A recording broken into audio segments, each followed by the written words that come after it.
తిరుపతి జిల్లా సత్యవేడు నియోజకవర్గంలోని పాతపాలెం రాయల చెరువు కట్ట తెగిపోవడంతో చుట్టుపక్కల ప్రాంతాలు ముఖ్యంగా కలత్తూరు గ్రామం తీవ్రంగా దెబ్బతిన్నట్లుగా కూడా తెలుస్తోంది. పాతపాలెం వద్ద రాయల చెరువు కట్ట తెగిపోవడంతో గ్రామం పూర్తిగా జలదిగ్బంధంలో చిక్కుకుపోయింది.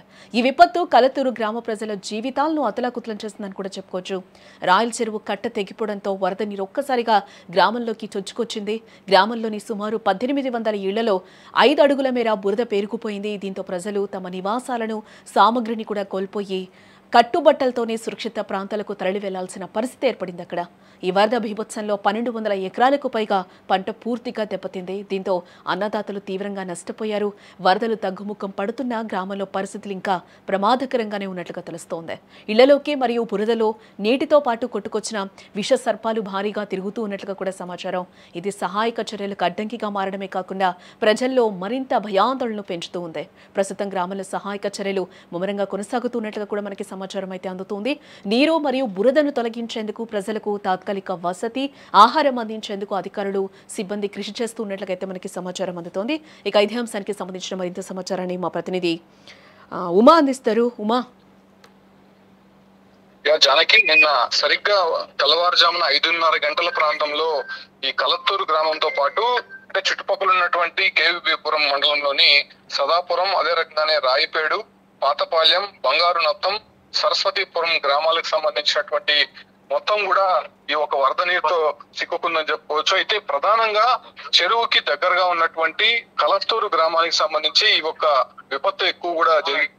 దాదాపు 1800 గడపలకు సంబంధించి అంటే నివాసాలకు సంబంధించి పూర్తిగా 3 నుంచి 4 అడుగుల ఎత్తు మేర బురద చిక్కుకుంది. సో కంప్లీట్ గా దాన్ని క్లియర్ చేయడానికి కూడా అసలు వెసులుబాటు కల్పించలేనటువంటి పరిస్థితుల్లో అక్కడ ఉందని చెప్పుకోవచ్చు. దాదాపు 100కు పైగా పశువులతో పాటు ఏదైతే గొర్రెలు కూడా వెళ్ళిపోయినాయి, అవన్నీ కూడా చనిపోయినటువంటి పరిస్థితి. దాదాపు 10ల సంఖ్యలో ట్రాక్టర్లు కావచ్చు, అంటే ఇంటి ముందు ఉన్నటువంటి వాహనాలు మొత్తం కూడా కొలాప్స్ అయిపోయాయి. సో ఇది దాదాపు 7:30-8 గంటల ప్రాంతంలో అంటే రాయల చెరువుకి ఈ ఒక కలత్తూరు గ్రామానికి దాదాపు 4-5 కిలోమీటర్ల దూరం ఉంది. అంత దూరం నుంచి కూడా వరద ప్రవాహం అంటే ఒక సముద్రపు అలలు ఏ రకంగా వస్తాయో ఆ రకమైనటువంటి పరిస్థితులు అక్కడ కనిపించాయి. దాదాపు 8 అడుగుల ఎత్తులో వరదంతా కూడా కొట్టుకొని వచ్చి ఒక్కసారిగా కలత్తూరు గ్రామం వైపు వస్తుందనగా ప్రజలు అప్పుడు గమనించి ఒక్కసారిగా అక్కడ నుంచి ప్రాణాలు అరచేత పెట్టుకొని పరుగులు తీశారని చెప్పుకోవచ్చు. ఒకవేళ ఆ గ్రామంలోనే వాళ్ళు ఉంటే మాత్రం ఖచ్చితంగా వాళ్ళందరూ సజీవ సమాధి అయిపోయేటువంటి సిచ్యువేషన్స్ అయితే అక్కడ కనిపిస్తుంది. ఇప్పుడు మనం ప్రత్యక్షంగా ఇల్లు అక్కడ చూసాము, కంప్లీట్ గా ఇల్లు మొత్తం కూడా బురదమయంగా ఉంది.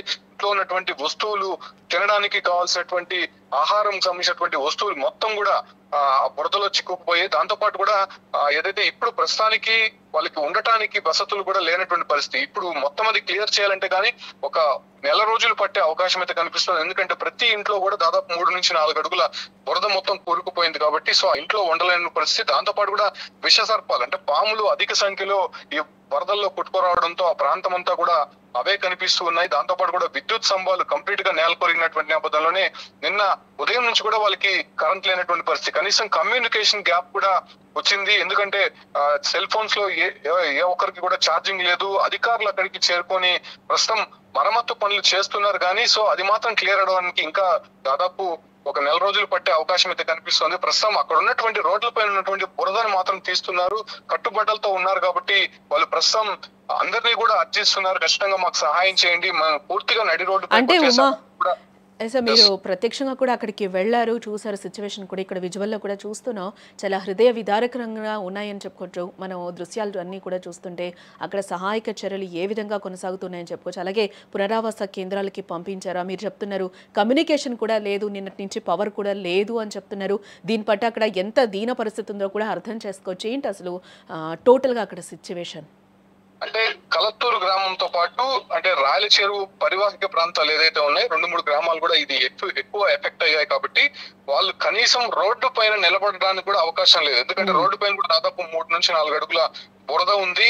దాంతో పాటు కూడా విష సర్పాలు తిరుగుతున్నాయి కాబట్టి వాళ్ళ ఇంట్లో మళ్ళీ ముందులాగా నివాసం ఉండాలంటే మాత్రం ఖచ్చితంగా వారం నుంచి 10 రోజులు పట్టే అవకాశం కనిపిస్తుంది. ఎందుకంటే బురద మొత్తం క్లియర్ చేస్తే కానీ వాళ్ళ ఇంట్లో అడుగు పెట్టలేడు. ఇంట్లో అడుగు పెడితే కంప్లీట్ గా అక్కడ జారుతోంది. మనం ఇంట్లో వెళ్ళి కూడా చూసాం, ఆ ఒక్క మొత్తం వాళ్ళు పడుకునే మంచం పైన వరకు కూడా బురద చేరుకుపోయింది. సో కేవీపీ పురంలో వాళ్ళకి పునరావాస కేంద్రాలు ఏర్పాటు చేశారు. ప్రస్తుతం రాత్రి సమయంలో అక్కడ ఉండి ఉదయం సమయంలో ఇక్కడికి వచ్చి వాళ్ళ ఇంటిని శుభ్రం చేసేటువంటి ప్రయత్నం చేస్తున్నారు. అయినప్పటికీ అది సాధ్యపడినటువంటి పరిస్థితి. ఎందుకంటే వాళ్ళకి ఉన్నటువంటి ఒకే ఒక కట్టుబట్టలతోనే బయటకు వచ్చారు కాబట్టి ప్రస్తుతం వాళ్ళ సిచ్యువేషన్ మాత్రం చాలా దయనీయంగా మారింది.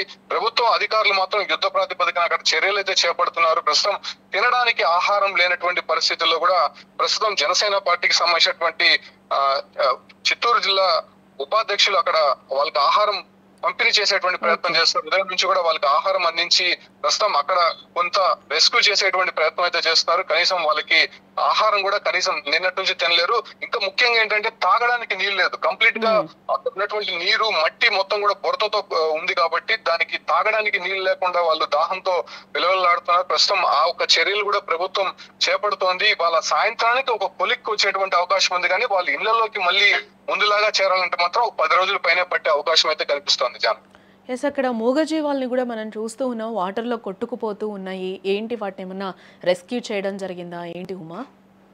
ఎస్, దాదాపు 100కు పైగా అక్కడ గోవులు కావచ్చు, లేకపోతే అంటే పాడి రైతులకు సంబంధించి అధిక సంఖ్యలో అక్కడ ఉన్నారు. దాదాపు 100కు పైగా కొట్టుకొని వెళ్ళిపోయినట్టయితే సమాచారం. ఇంకా ఆ లెక్కలు కూడా తెలియనటువంటి పరిస్థితి. ఎందుకంటే అక్కడ ఇంటి ముందు కట్టుంటారు, అంటే పాకలో పశువుల్ని కట్టుంటారు.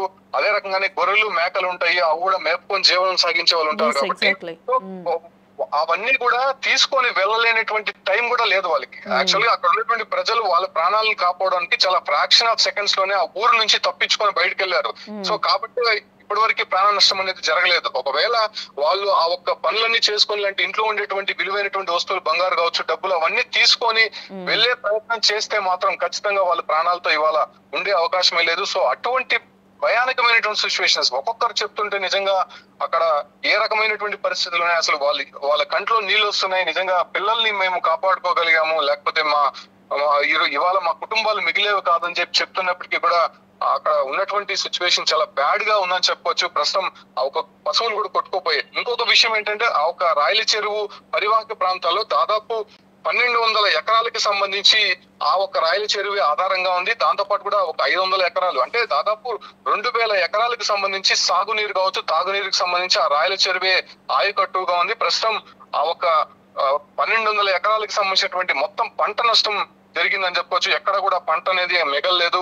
అక్కడంతా కూడా బురద చేరుకుపోయింది. దాంతో పాటు కూడా అక్కడ వడ్ల మిషన్లు, రైస్ మిల్లులు ఉన్నాయి. దాంట్లో ఉన్నటువంటి మొత్తం వడ్లన్నీ కూడా నాశనం అయిపోయాయి అని చెప్పొచ్చు. ముఖ్యంగా ఏదైతే విత్తనాలకు సంబంధించి శనగ విత్తనాలు కూడా బస్తాలు ఈ వరద ఉధృతికి కొట్టుకొని వెళ్ళిపోయాయి. మూటలు కొట్టుకొని వెళ్ళిపోయాయి. ట్రాన్స్ఫార్మర్లు పూర్తిగా విరిగిపోయి అవన్నీ కూడా కొట్టుకొని వెళ్ళిపోయినటువంటి పరిస్థితి. అసలు నిజంగా ఊహించినటువంటి విపత్తు అని చెప్పుకోవచ్చు. కేరళలో మనం వాయనాడు చూసాము. దానికంటే కొన్ని అంటే ఇక్కడ డిఫరెంట్ గా తెలిసాయి. అంటే ఉన్నటువంటి వస్తువులు కావచ్చు, పశువులు, మనుషులు మొత్తం కూడా కొట్టుకొని వెళ్ళిపోయినటువంటి సిచ్యువేషన్, చాలా బ్యాడ్ అయినటువంటి పరిస్థితులు అక్కడ ఉన్నాయి. కాబట్టి ప్రభుత్వం యుద్ధ ప్రాతిపదికన చర్యలు అయితే చేపడుతోంది. కాకపోతే ఇప్పుడు మాత్రం వాళ్ళు కోలుకునేటువంటి పరిస్థితి అయితే కనిపించలేదు.